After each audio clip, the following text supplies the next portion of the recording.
ಬಿಡುವ ಬಗ್ಗೆ ನಿರ್ಲಕ್ಷ್ಯ ಬೇಡ. 40 ಟಿಎಂಸಿ ಕಾಯ್ದಿರಿಸಬೇಕು.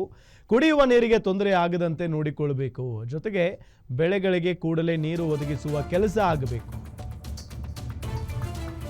ಸರ್ವ ಪಕ್ಷಗಳ ಸಭೆ ಆಯಿತು ಸಿಎಂ ನೇತೃತ್ವದಲ್ಲಿ. ಅದಾದ ನಂತರ ಸುದ್ದಿಗೋಷ್ಠಿಯನ್ನ ನಡೆಸಿ ಮಾತನಾಡಿದ್ದಾರೆ ಡಿಕೆ ಶಿವಕುಮಾರ್. ಜೊತೆಗೆ ಉಳಿದಂತ ನಾಯಕರುಗಳು ಕೂಡ ಮಾತನಾಡಿದ್ದಾರೆ. ಸರ್ವಪಕ್ಷ ಸಭೆಯಲ್ಲಿ ಸರ್ಕಾರಕ್ಕೆ ಸಲಹೆಯನ್ನ ನೀಡಿದ್ದಾರೆ ಮಾಜಿ ಸಿಎಂ ಸಿದ್ದರಾಮಯ್ಯನವರು. ಕಾವೇರಿ ಸಂಕಷ್ಟ ಪರಿಹಾರ ಸೂತ್ರ ಆಗಲೇಬೇಕು. ಸುಪ್ರೀಂ ಕೋರ್ಟ್ ಸಂಕಷ್ಟ ಪರಿಹಾರ ಸೂತ್ರ ರಚನೆ ಮಾಡೋದು ಅತ್ಯಗತ್ಯ. ಇಲ್ಲದೇ ಇದ್ರೆ ರಾಜ್ಯ ಮತ್ತು ರಾಜ್ಯದ ರೈತರ ಹಿತ ಕಾಯುವುದು ಕಷ್ಟವಾಗಿಬಿಡುತ್ತೆ. ನೀರು ಕೊರತೆ ವೇಳೆ 4 ರಾಜ್ಯಗಳು ಹೇಗೆ ಹಂಚಿಕೊಳ್ಳಬೇಕೆಂಬ ಸೂತ್ರ ಅಗತ್ಯವಾಗಿಬೇಕು.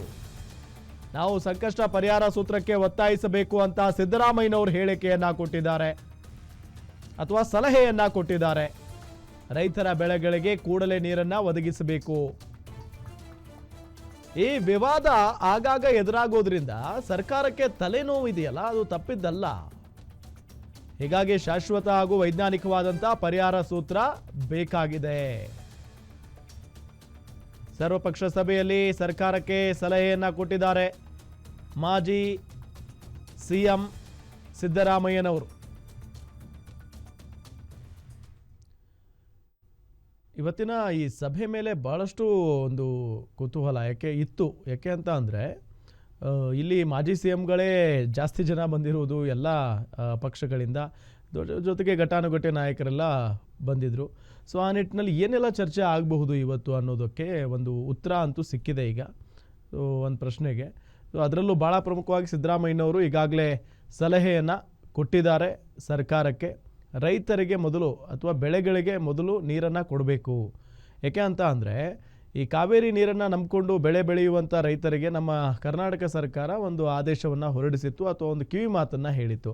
ಸದ್ಯಕ್ಕೆ ನೀರಿಲ್ಲ, ಸೊ ಹಾಗಾಗಿ ಈ ಬೆಳೆ ಬೆಳೆಯೋದಕ್ಕೆ ಹೋಗಬೇಡಿ ಅನ್ನೋ ನಿಟ್ಟಿನಲ್ಲಿ.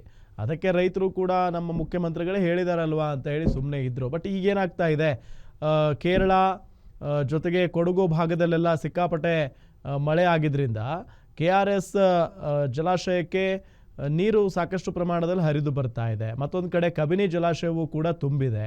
ಸೊ ಇಂಥ ಸಂದರ್ಭದಲ್ಲಿ ಆದಷ್ಟು ಈಗ ಇಷ್ಟು ದಿನಗಳ ಕಾಲ ಸರ್ಕಾರದ ಮಾತಿಗೆ ಗೌರವ ಕೊಟ್ಟು ಬೆಳೆಯದ ರೈತರಿಗೆ ಈಗ ನೀರು ಬಿಟ್ಟರೆ ಅವರು ಬೆಳೆಯನ್ನು ಬೆಳ್ಕೊಳ್ತಾರೆ ಅನ್ನೋದು ಸಿದ್ದರಾಮಯ್ಯನವರು ಕೊಟ್ಟಿರುವಂಥ ಒಂದು ಸಲಹೆ.